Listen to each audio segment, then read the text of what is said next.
हर खबर पर होगी आपकी पकड़। डाउनलोड कीजिए एबीपी लाइव ऐप। वक्त है आपको बारिश और बाढ़ के असर का अपडेट देने का, जो कि रोज सुबह हम आपको देते हैं। मध्य प्रदेश के मंडला में नर्मदा नदी पूरे उफान की डरावनी तस्वीरें पैदा कर रही है।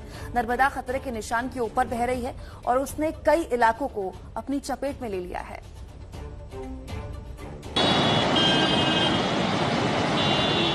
इतनी भयानक बाढ़, इतना प्रचंड वेग, इतनी डरावनी तस्वीरें। ऐसा लग रहा है मानो उफनती हुई ये नदी सब कुछ बहा ले जाएगी। ये मध्य प्रदेश के मंडला की तस्वीरें हैं, जहां 2 दिन से लगातार हो रही बारिश की वजह से नर्मदा नदी पूरे उफान पर है। नर्मदा का ये रौद्र रूप लोगों को डरा रहा है। हालांकि नदी का ये विराट रूप देखने के लिए पुल पर लोगों की भीड़ भी जुट रही है। एहतियातन पुल पर पुलिस तैनात कर दी गई है, जो माइक से ये अनाउंसमेंट कर रही है कि पुल पर खड़े न हो। उफनती हुई इस नदी का ये पानी निचले इलाकों में भी घुस गया है, जिसकी चपेट में आने से इंसान तो इंसान, भगवान भी नहीं बचे।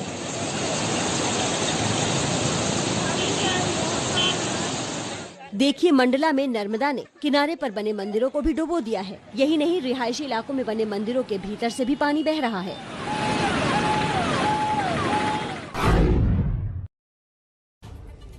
मंडला की तरह मध्य प्रदेश के डिंडोरी में भी नर्मदा ने कहर बरसाया हुआ है। सबसे ज्यादा चपेट में आए हैं धार्मिक स्थल। डिंडोरी में नदी किनारे बने कई घाट और मंदिर पानी में डूब चुके।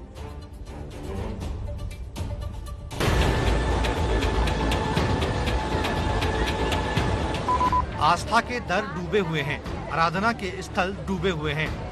नर्मदा नदी में इतनी भीषण बाढ़ आई कि घाट और मंदिर सब डूब गए। इतना पानी बढ़ा कि डूबे हुए मंदिरों के सिर्फ शिखर ही नजर आ रहे हैं। जिन मंदिरों में कुछ दिन पहले तक पूजा अर्चना होती थी, श्रद्धालुओं की आवाजाही होती थी, नर्मदा नदी की बाढ़ में उनका कहीं अता पता ही नहीं है। ये मध्य प्रदेश के डिंडोरी की तस्वीरें हैं। लगातार हो रही बारिश से नर्मदा नदी खतरे के निशान के ऊपर बह रही है। उसी उफान में जलमग्न हो गए नर्मदा नदी के किनारे बने मंदिर और घाट। नर्मदा में किस कदर उफान है, ये तस्वीर बता रही है। जिस पुल पर गाड़ियां चलती हैं, वहां पर बाढ़ का पानी चढ़ा हुआ है। जबलपुर अमरकंटक हाईवे पर बना ये पुल करीब 15 साल बाद ऐसे डूबा है। कुछ दुस्साहसी लोग हालांकि ऐसे उफनती बाढ़ के बीच भी पुल से गाड़ियां ले जाने से बाज नहीं आए। नर्मदा के खतरे के निशान से ऊपर बहने का असर ये हुआ कि रिहायशी इलाकों में तेजी से पानी घुस गया। यहाँ लोगों के घुटने से ऊपर तक बाढ़ आई हुई है। बाढ़ की ऐसी ही हैरान करने वाली तस्वीर आई है देवभूमि यानी कि उत्तराखंड के पौड़ी गढ़वाल से। यहाँ बाढ़ एक जलती हुई चिता को बहा कर ले गई। पहाड़ी नदी में अचानक पानी आ गया और फिर जो हुआ कैमरे में कैद हो गया। इस छोटी पहाड़ी नदी के किनारे चिता जलाई जा रही थी। सबका ध्यान चिता पर था। तभी अचानक नदी में गर्जना करते हुए बाढ़ आ गई। इससे वहाँ चीख पुकार मच गई, शोर मच गया, अफरा तफरी मच गई। पानी का बहाव इतना तेज था कि जलती चिता को बहा ले गया।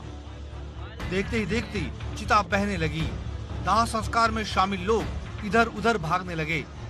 सैलाब की ये भयानक तस्वीरें उत्तराखंड के पौड़ी गढ़वाल जिले के दुगड्डा की हैं। बताया जा रहा है कि यहाँ नयार नदी के किनारे एक नेपाली मूल के शख्स का दाह संस्कार किया जा रहा था, लेकिन तब किसी को अंदाजा भी नहीं था कि कुछ ही पलों के भीतर ये सब हो जाएगा। जलती चिता के बह जाने पर शव भी नदी के तेज बहाव में बह गया, जिसका कोई पता नहीं चल पाया।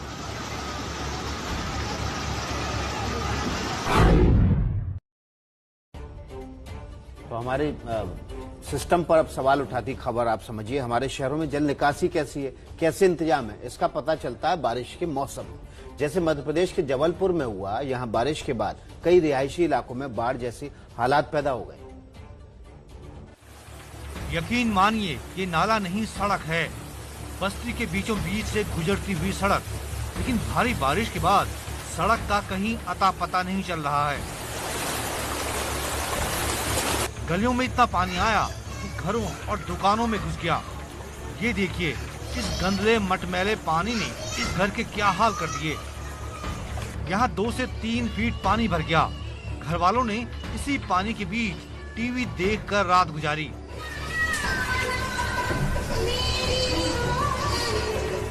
ये तस्वीरें मध्य प्रदेश के जबलपुर की हैं। यहाँ कई घर जब बाढ़ के पानी में गिर गए तो वहाँ से लोगों को नाव के जरिए रेस्क्यू किया गया। राजस्थान के जयपुर में भी यही हाल है। 6 दिन पहले भारी बारिश हुई थी यहाँ पर, उसकी चपेट में कई ऑटो रिक्शा चालक और रिक्शा चालक आए। अब भी ये वाहन मलबे में दबे हुए हैं। सारे ऑटो रिक्शा कबाड़ हो गए हैं।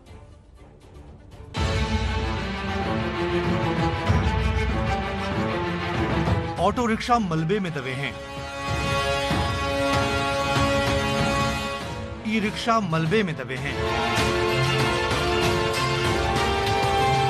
जयपुर का ये पूरा इलाका इन रिक्शों की कब्रगाह सा नजर आ रहा है। रिक्शा चालक जमींदोज हो चुके अपने रिक्शों को निकालने की कोशिशों में जुटे हैं। 14 अगस्त को जयपुर शहर में तकरीबन 3 से 4 घंटे तक बारिश हुई और इसने तबाही मचा दी। तबाही के निशान अभी भी बाकी हैं। मैं इस वक्त खड़ा हूं जयपुर के ईदगाह इलाके की सुंदर नगर बस्ती में। आप देख सकते हैं यहाँ पर किस कदर बारिश की वजह से नुकसान हुआ। ये लाल डूंगरी का इलाका है और इसके आसपास की जितनी भी बस्तियां हैं वो सब निचले इलाकों में बनी हुई हैं। ये संतोष हैं। इनके 1-2 नहीं 8 ऑटो रिक्शा इस रेत और मिट्टी के ढेर में दब गए। डैम है उधर, वो टूट गया सर, ठीक है ना। उसकी रिपेयरिंग वगैरह नहीं थी, एक साथ वहाँ पानी इकट्ठा हो गया। उसमें वो टूटते ही सारा मिट्टी और पानी ऐसा आया जैसे कोई सैलाब आता है। हमें मौका भी नहीं मिला कि कोई बाहर निकले। मलबे में रिक्शे ही नहीं दबे, कई परिवारों की रोजी भी चौपट हो गई। बिहार के ऑटो चालक गणेश साहू लॉकडाउन में अपने गांव चले गए थे। जिंदगी को फिर से पटरी पर लाने की उम्मीद में लौटे तो आते ही ये नई मुसीबत टूट पड़ी। बर्बादी किस कदर मची है कि रोज कमाने खाने वालों के लिए तो मुश्किलें खड़ी हो गई। ये ई रिक्शा देख सकते हैं हम, गणेश साहू जो बिहार के पटना के रहने वाले हैं, उनका ये ई रिक्शा है। गणेश, ये बताएं, आप तो लॉकडाउन में चले गए थे। हाँ सर, लॉकडाउन में चले गए थे। ये किश्ती पर लिए थे, गरीब हमने थे, खाएंगे कमाएंगे, किश्ती डालेंगे धीरे धीरे, और बस तो ये हाल हो गया। अब मेरा बहुत घाटा लग गया, पूरे खत्म हो गया गाड़ी। जयपुर में 14 अगस्त को हुई भारी बारिश में जल तांडव मचा था। जयपुर के आदर्श नगर विधानसभा क्षेत्र की पहाड़ की तलहटी में बसी कॉलोनियों पर बारिश का कहर बरपा। उसी बाढ़ से आए मलबे में ये ऑटो दफन हो गए। अगर दूर नजर डाली जाए तो पीछे नजर आती है पहाड़ियाँ। इन पहाड़ियों की तलहटी में ये तमाम बस्तियां बसी हुई हैं। मकानों को अगर देखा जाए तो काफी निचले स्तर पर है। और जब पीछे से पानी आया और उसके साथ बहकर आई मिट्टी ने यहाँ पर तबाही मचा दी। ऐसा अनुमान है कि यहाँ 500 से ज्यादा वाहन मलबे में दबे हैं। इनमें से ज्यादातर ऑटो रिक्शा और ई रिक्शा हैं, क्योंकि उन्हें यहीं पार्क करके रखा जाता था। अब ये लॉकडाउन 3 महीने का था, कुछ काम हो नहीं पाया, घर बैठे रहे, ना कोई कमाई है। अब ये चलाते हैं, रोज के हिसाब से कमाते हैं, इतना जा आता है वो पैसा किस्तों में चला जाता है, बड़ी मुश्किल से कमाई हो पाती है। ऑटो और ई रिक्शा वालों का नुकसान इतना बड़ा है कि जीवन की गाड़ी फिर से कैसे चल पाएगी ये किसी को नहीं पता। हम करते हैं ना दावा, ऐसी खबरें आपको और कहीं मिल ही नहीं सकती सुबह सुबह। नमस्ते भारत में बात यूपी की भी कर लेते हैं। यूपी में कुछ इलाकों में नदियां उफान पर हैं और लोगों को डरा रही हैं। नदी में इस कदर बहाव है कि अपने किनारे जमीन को काटते हुए ये नदियां ले जा रही हैं।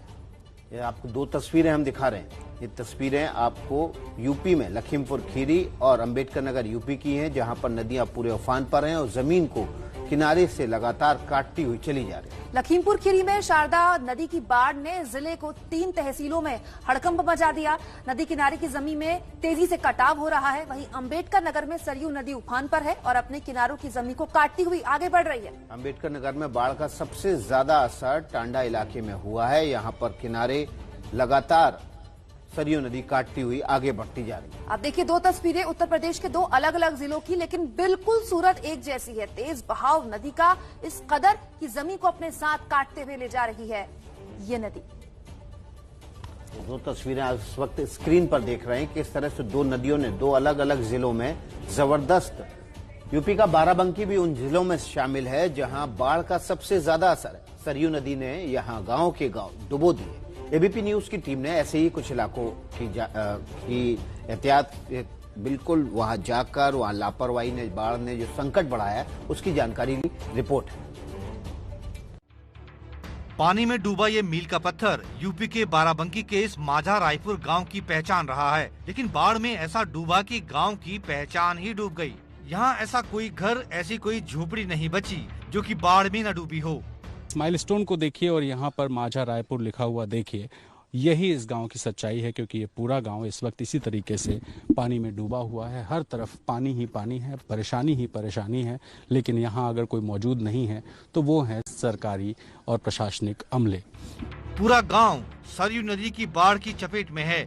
खेत पानी में डूबे हैं, फसल भी पानी में डूबी है। घर डूबने के बाद ज्यादातर लोगों ने नजदीकी बांध में शरण ले ली, लेकिन कई लोग अब भी बाढ़ के बीच जैसे तैसे गुजारा कर रहे हैं।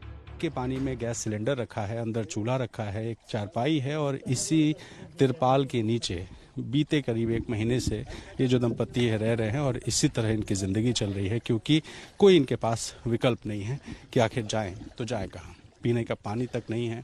बहुत ज्यादा दिन से हम सब यहीं परेशान हैं, बहुत ज्यादा दिन से यहीं रहते हैं, यहीं पे खाना बनाते हैं, यहीं सोते हैं। हाँ, यही खाना बनाते हैं, यहीं सोते। लाइट वाइट यही साधन है, यही तो।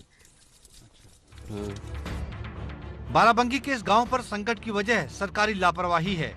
मुख्य बांध के टूटे हुए दोनों रिंग बांध की मरम्मत हो जाती तो ये नौबत ही नहीं आती। एक मुख्य बांध, उसके बाद एक रिंग बांध और पीछे एक और रिंग बांध, और तीनों बांधों की स्थिति ये है कि तीनों कटे हैं और सिर्फ मेंटेनेंस की कमी की वजह से इधर के जितने भी गांव हैं वो सब बाढ़ प्रभावित हैं। उत्तर प्रदेश के बिजनौर की तस्वीरें लेकर आए हैं आपके लिए। कल बारिश हुई, यहाँ सड़कों पर 2-2 फीट पानी भर गया। न सिर्फ सड़कों पर पानी भर गया बल्कि आसपास की दुकानों तक पानी आ गया। ये बिजनौर जिले के चांदपुर इलाके की तस्वीरें हैं। बताया जा रहा है कि नाले की सफाई न होने की वजह से नौबत आई। 2 घंटे की बारिश में ही पूरा बिजनौर शहर तालाब में तब्दील हो गया। तस्वीरें देखिए। अब देखिए, बड़ी बड़ी बातें, बड़े बड़े दावे सरकारें करती हैं शहरों को स्मार्ट सिटी बनाने का। सड़कों पर 2-2 फीट पानी भर जाता है 2 घंटे की बारिश में। बिजनौर का यह हाल आप देख लीजिए, जो बड़े स्तर पर उत्तर प्रदेश में उद्योग और छोटे लघु उद्योग का एक तरह से केंद्र है। 2 घंटे की बारिश यहाँ सड़कों में सैलाब ला देती है। बिजनौर शहर की मुख्य सड़क चांदपुर नगर की हालत है। यहाँ पर सड़क तालाब में तब्दील हो गई और बड़ी अधिकारियों की गाड़ियों को भी लगभग टायर पूरे डूबे हुए थे इस तालाब। नालों में कूड़ा था, इसीलिए जो नालियां थी वो भरी हुई थी। नाली का पानी सड़क पर आ गया। अब ये देखिए, रुका हुआ पानी ट्रैफिक तो प्रभावित करेगा ही, साथ में मौसमी बीमारियां भी बांटेगा। कोरोना काल में क्या शहरों में प्रबंधन सिस्टम ये रिस्क ले सकता है कि वो मलेरिया या फिर डेंगू जैसी बीमारियों का इस रुके हुए पानी में बढ़ने का रिस्क ले ले?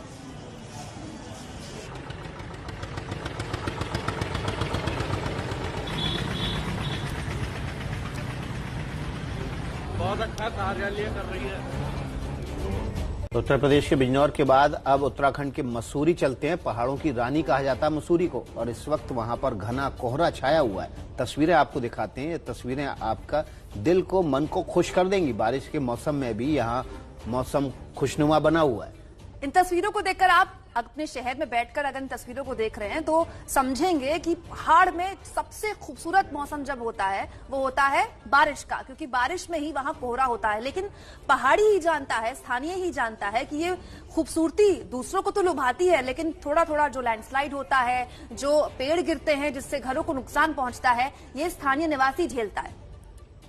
इस वक्त हम मसूरी, पहाड़ों की रानी मसूरी की तस्वीरें दिखा रहे हैं, जहां हल्का घना कोहरा है। कोहरे की वजह से विजिबिलिटी कम हो गई है। लगातार बारिश की वजह से पहाड़ों की रानी इस वक्त और भी ज्यादा खूबसूरत हरी भरी हो गई है, और पर्यटक कोरोना काल की वजह से कम पहुंच रहे हैं, लेकिन मौसम सुहावना है और घने कोहरे की वजह से बहुत सुंदर दिख रहा है। ये अच्छी बात है कि अब जब भी आपको पहाड़ जाना हो, सर्दियों के साथ साथ कभी भी प्लान बनाएं तो बरसातों में जरूर बनाएं, क्योंकि पहाड़ की असली खूबसूरती बरसात नहीं निकल कर आती है।